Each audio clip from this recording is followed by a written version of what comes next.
श्री कृष्णा धन्य प्रणाम आप सभी को। तो आज हम एक सुंदर कथा का वर्णन करेंगे। तो हमारे शास्त्रों में कथा मिलती हैं जिसका टॉपिक है जनक महाराज। तो एक बार जनक महाराज, क्योंकि वो परम शुद्ध वैष्णव थे, परम भक्त थे भगवान के, तो उनके पास विष्णुदूत आते हैं। तो जनक महाराज जी कहते हैं कि मुझे नहीं आना। तो अब वो भगवान के धाम लेने के लिए आते हैं अंतिम समय में। तो विष्णुदूत उनसे पूछते हैं कि आपको क्यों नहीं आना। तो जनक जी कहते हैं कि मुझे नरक का दर्शन करना है। तो तब विष्णुदूत कहते हैं कि हम नरक नहीं जा सकते, किंतु आपको नरक के द्वार पर छोड़ सकते हैं। तो आप उनका दर्शन करके हमारे विमान पर आ जाना। तो स्वर्ग से, वैकुंठ से उनके लिए विमान आता है। तो वो फिर इस तरह से ये उनके बीच में होता है, सहमति होती है। तो इस सहमति से वो जाते हैं। तो नरक के द्वार पर विष्णुदूत उन्हें छोड़ देते हैं। तो जनक महाराज जी का जब दर्शन करते हैं, तो दर्शन करने मात्र से, क्योंकि वो परम शुद्ध वैष्णव थे, भगवान के भक्त थे और पूरा जीवन उन्होंने भगवान की शुद्ध भक्ति की, उनके दर्शन करने पर नरक में जो तड़प रहे थे ना आत्माएं, जीवात्माएं, वो उन लोगों का दुख शांत होने लगता है। उनका उनका जो ताप है, उनका दर्द है, दुख दर्द, वो नष्ट हो जाता है।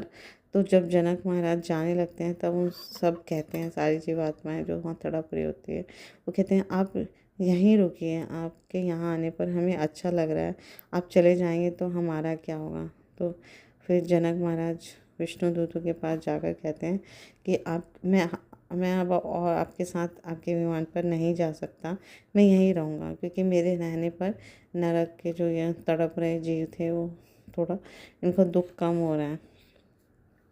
तो विष्णुदूत उन्हें एक एडवाइस देते हैं, सलाह देते हैं कि ऐसा कीजिए, आप अपना पुण्य इनको दे दीजिए। तो अगर आप इनको पुण्य देंगे अपना, क्योंकि जीवन भर उन्होंने भक्ति की है, तो भक्ति का बहुत ज़्यादा असीमित है ना पुण्य होता है। तो आप इनका अपना पुण्य इनको देंगे तो ये आपके साथ जा सकेंगे, वैकुंठ में चले जाएंगे। तो जनक महाराज जी कहते हैं हाँ हाँ, ये अच्छा सुझाव है, मैं ऐसा ही करूँगा, मैं इनको अपना सारा पुण्य देता हूँ। तो नरक में बहुत सारी जीवात्माएं थे, तो उनको जब पुण्यक्रम दे देते हैं, तो उनको लेने के लिए बहुत सारे वैकुंठ से विमान आते हैं। तो सारा नरक खाली हो जाता है। तो तब जनक महाराज वहीं बैठे होते हैं। तो विष्णुदूत उनसे पूछते हैं, क्योंकि अब वो सोचते हैं कि मेरा तो सारा पुण्य मैंने दे दिया, तो अब मैं नरक में रहूँगा। तो ये देखकर विष्णुदूत उनके पास आते हैं और फिर बोलते हैं उनसे, महाराज आप यहाँ क्यों बैठे हैं। तब वे कहते हैं मैंने अपना सारा पुण्य तो दे दिया, तो अब मेरा सारा पुण्य समाप्त हो गया है। तो विष्णुदूत कहते हैं नहीं नहीं, देने से तो आपका पुण्य और भी बढ़ गया।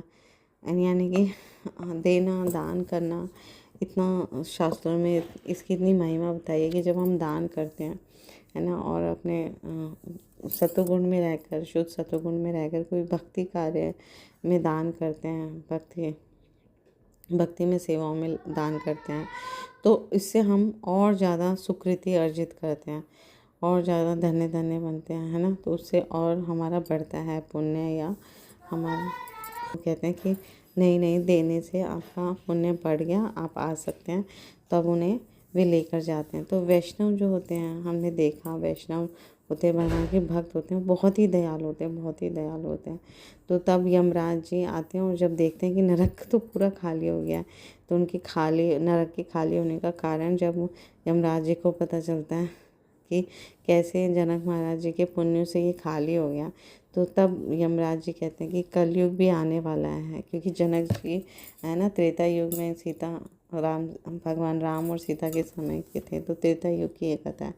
तो त्रेता के बाद द्वापर और फिर कलयुग। तो यमराज जी कहते हैं अच्छा कलयुग आने वाला है, तो ये फिर से भर जाएगा, क्योंकि नरक तो फिर से भर जाता है ना, पाप लोगों के जितना पाप करेंगे वो सब नरक जाते हैं। तो इन्हें जाने दो भगवान के पास, जो क्योंकि जनक महाराज जी के पुण्य ले लिए, तो सब भगवान के धाम जा रहे हैं, वैकुंठ जा रहे हैं।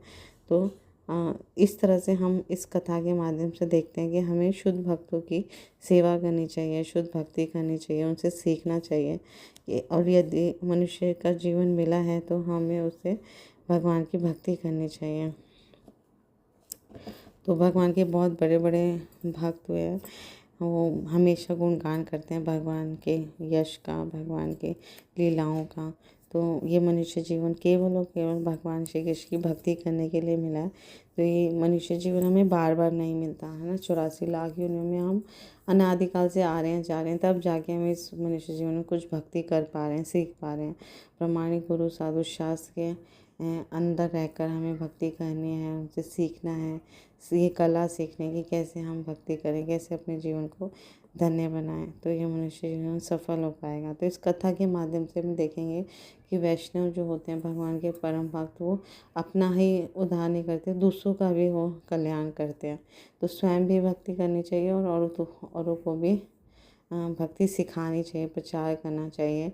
और और दूसरों के लिए वो कितने करुणावान होते हैं, इतने दयालु होते हैं। चाहे उन्हें नरक में रहना पड़े, पर उन्होंने उद्धार किया। लेकिन उनको बाद में पता चला कि वो उनके पुण्य देने पर उनका पुण्य और बढ़ गया। तो हालांकि इससे वो पहले यही सोच रहे थे कि इनको दे के मैं यहीं रहूँगा और मैं ऐसे नारी के जीवन जीऊँगा। तो जो भगवान के भक्त होते हैं वो इतने दयालु होते हैं, अपने दुख का, अपने कष्ट की परवाह नहीं करते। वो चाहते हैं कि दूसरे जीव सुखी हो जाएं, उनका कष्ट खत्म हो जाए। तो जनक महाराज जी के रहने पर नरकवासी इतने सुख का अनुभव कर रहे थे, उनका दुख खत्म हो रहा था।